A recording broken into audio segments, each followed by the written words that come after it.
I feel like everyone needs to share their story of mental illness and trauma. And the reason being is that without realistic understandings of what having a condition is actually like, it's so hard to see a real world view. So without reading the stories and understanding what it's like to live with a condition, all you've got is like the DSM-5's criteria. Someone with depression hits these criteria. Someone with BPD hits these criteria, right? And then you're trying to imagine, well, what would it be like to live like that? But you're only seeing it from your perspective. You're not really seeing it from the internal perspective, what it's like to live with those conditions. Because when you're living with it, how you see the world is painted differently. So like, if I explain to you what I'm going through, you can only, if I tell you by the conditions, you can only imagine what it would be like if you were feeling sad right now, or you were only able to see or think in terms of black and white thoughts, or you struggled socially, or whatever the condition is. But if I shared with you what I felt, what I'm feeling, what I'm going through, what it was like when this was said, what it was like when this was done, then you're sort of living the world through my eyes. Does that make sense?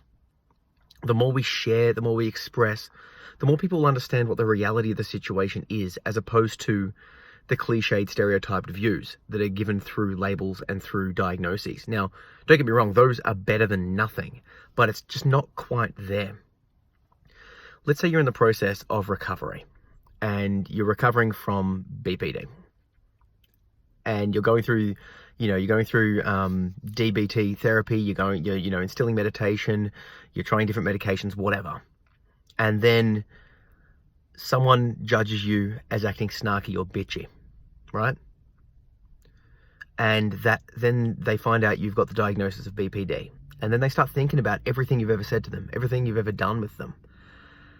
And they start applying that and looking for it and going, aha, see, when he did this, when she did this, that proves that we've got this condition, that proves it. And they just sort of self-condition you into fitting into that box of the disorder. Now, it's very easy to look at a conditions list, look at someone and apply those conditions. When I was studying my undergrad of psychology at uni, I went through the process of literally looking at, one of the subjects was called abnormal psychology, and it had the diagnoses list and case studies and all this sort of stuff. And I went through it with my partner at the time, and according to that book and according to my self-diagnosis of myself and of each other, we're just playing it as a game, we had like 10 to 15 different conditions each. Now, obviously, we didn't. But what it showed was how easy it was to prescribe things onto ourselves, onto each other, onto people in general, based on a subjective looking at it list. However, throughout the years, I've met people with different conditions, those same conditions, and talking about them and getting them to share their story with me and sort of looking at it from their perspective, it's very, very, very clear that we didn't have it. But what I'm trying to drive at is until I heard their stories, until I connected with them, spoke to them, and understood what they were going through, I didn't see the full depth of the difference between words on a page and what it actually means to have that condition, right? Take depression. We've all felt a bit sad. We've all felt a bit worried. We've all felt a bit forlorn or feelings of hopelessness. But those feelings that the general non-clinically depressed person feels is of a different degree and magnitude, and often a different type to someone that has clinical depression, right? It's one thing to feel, to go like, oh, feel suicidal, that sort of stuff. And another thing to literally be making preparations, literally to be feeling so sick that you just need to end it because it's so painful. Does that make sense? I'm not discounting anyone's suffering here, but what I'm trying to suggest is that the reason I'm so passionate about sharing my story and sharing other people's stories is that we need to see the reality as opposed to a fictionalized, marginalized, shortened version of the truth. If we share in long form, this is what it's like to live with this condition. This is what it's like to live with this past trauma. This is what I go through every day. Expressing that, connecting with it based off that makes you less feel alone. It makes you be able to better understand other people, makes you be able to help other people through, because there's just more understanding, more connection, more empathy, more sympathy, all of that sort of stuff. It's part of the reasons why I released my first book, Under the Influence. I wanted to, well, for one, I wrote it as an act of therapy. And then when I shared it with a couple of friends, they were like, hey, you need to share this with the world because other people have lived through similar trauma of the past. Other people have gone through a history of child abuse, a history of having a father with a drug addiction problems. They've felt those same problems, and they've come out of it in the same way you have. It would be good for those people to see your story and be able to relate.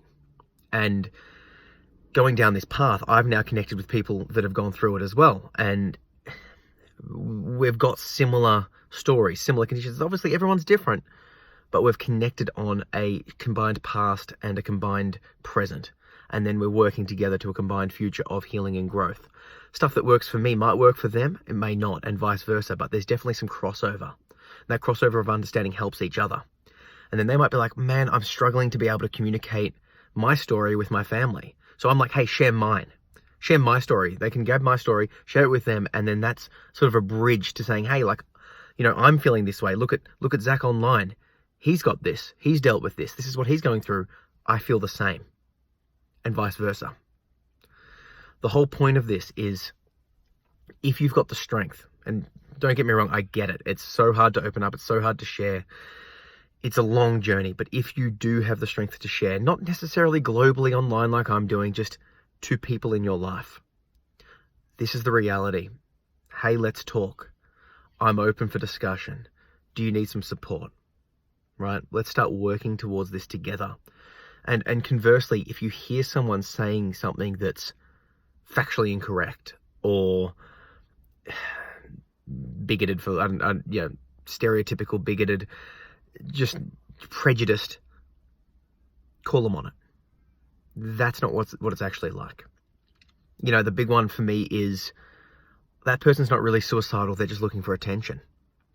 You know, when someone's talking about being suicidal or depressed online, they're just asking for attention. Maybe. I'm sure some people do use that as a legitimate attention grab, but just take one more step in that logical path. Why are they trying to get attention so desperately that they're trying to say to you, hey, I'm going to kill myself?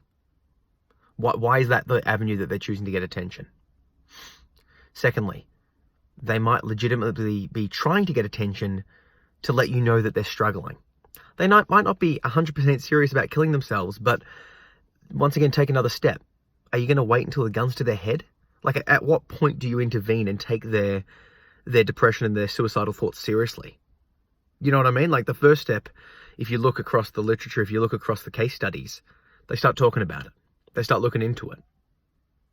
Then they might do a couple of, attempts that upon retrospect didn't seem that serious. They're testing the waters. They're getting more. Then they start talking about it. They start making plans. They start giving away their possessions. They start saying goodbyes. At what point do you step in and say, hey, this is serious?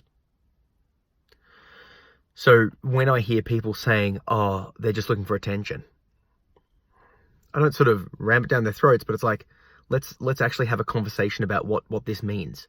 You've obviously highlighted that they're struggling in some capacity. How can you help them?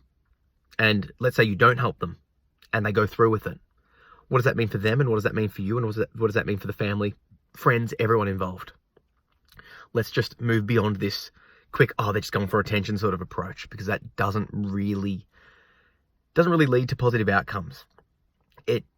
It's a way to dismiss the person. It's a way to dismiss their suffering and to sort of, in a way, get you out of responsibility. If you think someone's just faking it, if you think someone's just looking for attention and you can sort of put that on them, you now don't have to take action, right? I don't know. I don't buy it. So what I'm asking for is, if you've got a story you want to share, please do. I've got a Share Your Story project. I'll link it down below, and you'll see all of the stories. I think I've got about 30 up that people have shared on my website. And, I'll link back to your website, your blog, your social, and all that sort of stuff. I do a video response. And yeah, see what other people have written. And if you've got the power and you want to write and you want to share, it's so therapeutic. Trust me on that. And people will be able to connect, and we'll be able to help start reducing the stigma of everything. This is the reality of what life is like. This is what I've gone through. This is the reality of this condition. This is what it was like growing up in this environment. Okay, whatever your story is, please click the link, share your story. Let's get that stigma reduced. Yeah? Peace.